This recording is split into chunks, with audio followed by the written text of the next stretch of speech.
দর্শক, চীনের একটি আন্তর্জাতিক বিমানবন্দরে দাঁড়িয়ে আছে চেংদু ইন্টারন্যাশনাল এয়ারপোর্ট। এই এয়ারপোর্ট থেকে পৃথিবীর বিভিন্ন প্রান্তের মানুষ যারা চীনে আসেন তারা হয় চীনের ভেতরে ঢোকেন বা চীন থেকে বেরিয়ে যান। আমরা যেমন আজ ঢাকার উদ্দেশ্যে রওনা দেব, কিন্তু অত্যাধুনিক যে বিষয়টি সেটি হচ্ছে আর্টিফিশিয়াল ইন্টেলিজেন্সের ব্যবহার কতটা ব্যাপক চীন জুড়ে।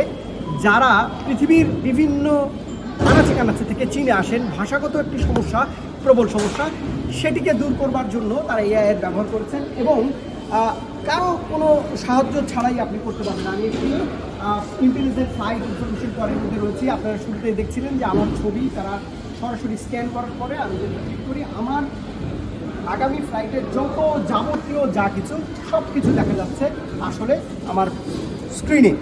এর মাধ্যমে আমি আসলে বিমানের কোন জায়গাটিতে যাব, কোথায় বসবো, গেট নাম্বার কত, আমার ফ্লাইটটা কোন সময় এবং কোথা থেকে আমি কোথায় যাচ্ছি এবং কখন আমি যে সেখানে পৌঁছবো, সামগ্রিক বিষয়টি দেওয়া আছে।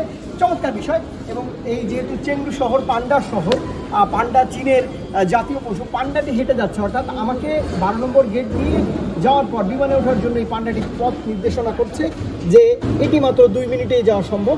এইভাবেই আসলে আমি যেতে পারি। এবং আপনারা একটু দেখেন যে আমি দাঁড়িয়েছি এবং আমি যদি আবার একটু আপনাদের দেখানোর সুবিধার্থে যে কতটা চমৎকারভাবে এই প্রযুক্তির কাজে লাগিয়েছে শুধুমাত্র এই বিমানে যারা ভ্রমণ করবেন, চীনে আসবেন তাদের জন্য। এবং এই বুদ্ধিমত্তা ব্যবহার করে আমি কথা বলছিলাম এয়ারপোর্টের যারা সংশ্লিষ্ট রয়েছেন, তারা বলছেন যে তারা চাইছেন এই ব্যবস্থাপনাকে একদমই সহজ এবং মানুষের দোরগোড়ায় যাতে তাদের সঙ্গে কথা না বলেই একজন সাধারণ মানুষ তাদের এই আন্তর্জাতিক বিমানবন্দরের ব্যবস্থাপনা ব্যবহার করতে পারে।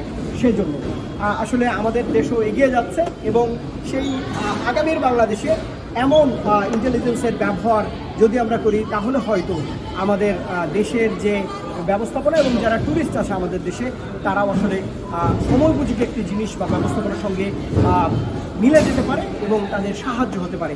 এটাই ছিল আসলে ইন্টারন্যাশনাল এয়ারপোর্ট থেকে সফল। দেশ জুড়ে তোলপাড় ওয়ালটন ফ্রিজ কিনে আপনিও হয়ে যেতে পারেন মিলেনিয়ার।